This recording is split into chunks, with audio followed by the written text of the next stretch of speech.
Uzun yillardan buyon Xitoy zulmiga uchrayotgan Uyg'urlar amdilikda koronavirus sababli ocharchilikqa duchor bo'lmoqda. Wuhan shahrida portlagan yangi tipli koronavirusining Sharq Turkistondami ko'rilishi bilan Xitoy zulmi yangi bir chekka yetdi. Virus hujumi sababli uydan chiqish cheklanish bilan birga doiralar ochliq setib olishga yo'l qo'ymag'achqa Uyg'urlar jiddiy ochliq krizisiga duch keldi. Erkin Asiya radiosining telefon ziyoratini qabul qilgan bir Uyg'ur ayol G'o'lji shahrida 10 kundan buyon yemak-ichmak qisib bo'lib ketganligini, bu sababdan ochliq yetishmayotganligini bildirdi. U ayol oilasida 4 bola borligini, ularning kunda bir vaqt tomoq yeganligi uchun bir bolaga oziqlik yetishmay, terisi o'zgarishga boshlaganligini aytdi. Qoridon bozoridami ahvol o'xshash bo'lib, doiralar buning yuqoriga yoki sirtqa oshkorlanib qolmasligi uchun uchurlarni qattiq qamal qilgan. Bu yerda yashagan Mayra ismli bir ayol uyda mashq qiladigan bir narsa qolmaganligini aytganda, doiralarning izo ahonatga qolganligini, ochliq talab qilganlarning o'xshash ahvolga yo'liqqanligini va doiralarning kishilarni shikoyat qilmaslik haqida ogohlantirganligini aytdi.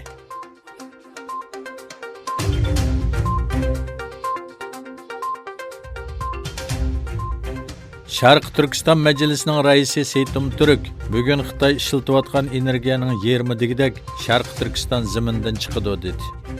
Qorabek universitetining sohibxonligi va Turkiya yoshlik vaqfining hamkorligi bilan uyushtirilgan Sharq Turkiston akademiyasining 2-haftasida xalqaro tashkilotlar va Sharq Turkiston nomida leksiya yig'ini o'tkazildi. Yig'inda Sharq Turkistonning tarixi haqida ma'lumot berildi. Seytum Turk efendi, Sharq Turkistonning turk va islom madaniyati nuqtasidan muhim ekanligini ta'kidlash bilan birga, Sharq Turkistonning bugun ishg'ol qilinishining eng muhim sabablaridan biri mo'l yer osti va yer usti boyliklari, neft, tabiiy gaz, ko'mir, uran, oltin va kumush qatorliq moddalarning bo'lishi. Bugun Xitoy kommunistlari ishlatayotgan energiyaning 20-digidek Sharq Turkiston zamindan yetkazib berilmoqda dedi.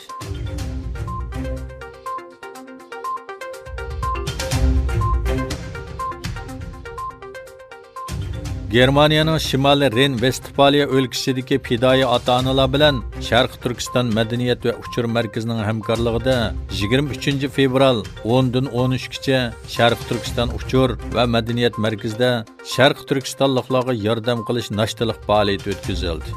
Nashtilikdan keyin Rajab Atash apandi sin ko'rinishi va rasmlar orqali bu markazning O'rta Osiyodagi yordam va qurbonlik tarqatish xizmatlarini tanishtirdi.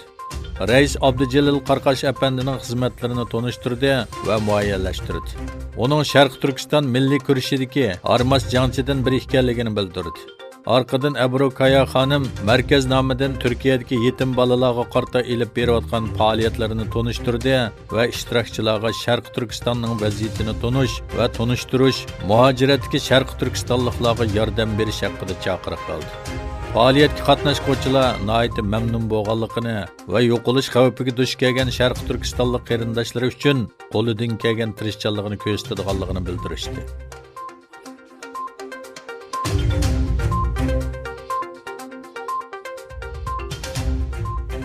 Xitoyda o'tirg'i chiqqan yangi tipli koronavirus sababli o'lganlar soni oshmoqda. Xitoy Davlat Səhiyyə Komiteti bir kun ichida 150 kishining koronavirus sababli o'lganligini e'lon qildi.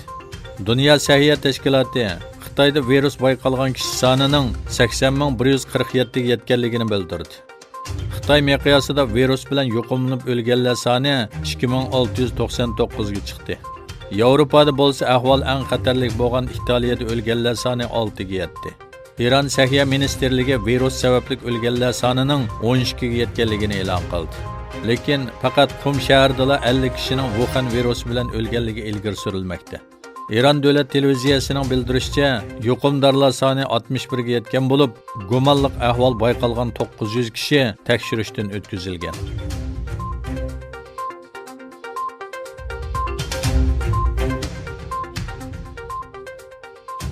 Malaysiyada yuz bergan siyosiy krizis sababli istifa bergan Mahathir Muhammad Malaysiya podshohi Sultan Abdullah Bilal Shah tarafidan o'tkinchi ministr qilib tayinlandi.